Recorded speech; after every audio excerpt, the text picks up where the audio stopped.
ആരോടാ ഈ ഉടായിപ്പല്ല? ആർക്ക് വേണ്ടിയിട്ട് നമ്മളെ മക്കളെ പഠിപ്പിക്കേണ്ടത്?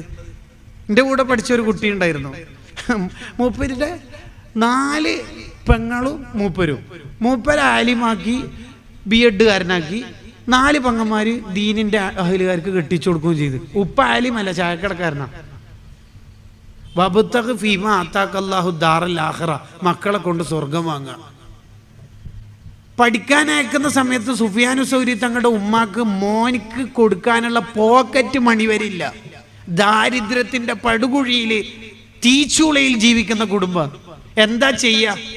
ഉമ്മ പറഞ്ഞു, മോൻ പഠിക്കാൻ പോയിക്കോ, ഉമ്മ വസ്ത്രം തുന്നിയിട്ട് പണം ഉണ്ടാക്കിയിട്ട് മോനെ പോറ്റിക്കോളാം.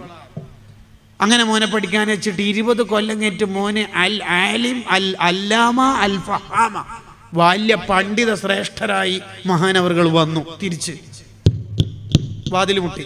ഉമ്മ ചോദിച്ചാരാ? സുഫിയാൻ. പിച്ചു സുഫിയാൻ? ഏത് സുഫിയാൻ? ഇബ്നുക്കി സുഫിയാൻ, ഉമ്മാൻ്റെ മോന് സുഫിയാൻ. ആ മോനാ, സ്വർഗത്തുനിന്ന് കാണാനാണല്ലോ മോനെ നമുക്ക് അന്ന് നമ്മൾ അയച്ചത്, അതിന് വേണ്ടിയിട്ടല്ലേ. ഇപ്പോൾ ഇവിടുന്ന് കാണണ്ട, മോൻ പഠനം തുടർന്നോളി, ഡോറ് തുറക്കൂല. എവിടുന്ന് കാണാന്ന്? സ്വർഗത്തുനിന്ന്. വബ്തഗി, നീ വാങ്ങുക, മാതാക്കല്ലാഹു, അള്ളാഹ് തന്ന മക്കളെ കൊണ്ട്, അദ്ദാറൽ ആഖിറ, സ്വർഗം. ആയത്തോറ നെഞ്ചിലും തലയിലും ഉണ്ട്. അതാണ് കാരണം. ഇത് മോൻ എന്തേ പഠിക്കാൻ അയച്ചൂടെ ഒരു ദേവ കോളേജിലേക്ക് എന്ന് ഉസ്താദ് ചോദിച്ചപ്പോൾ ആജിക്ക ഉമ്മാൻ ഭാര്യൻ്റെ തലക്കിടും. ഓള് പറയുന്നത് ഓനെയും കൂടി അയച്ചാൽ തക്കാളി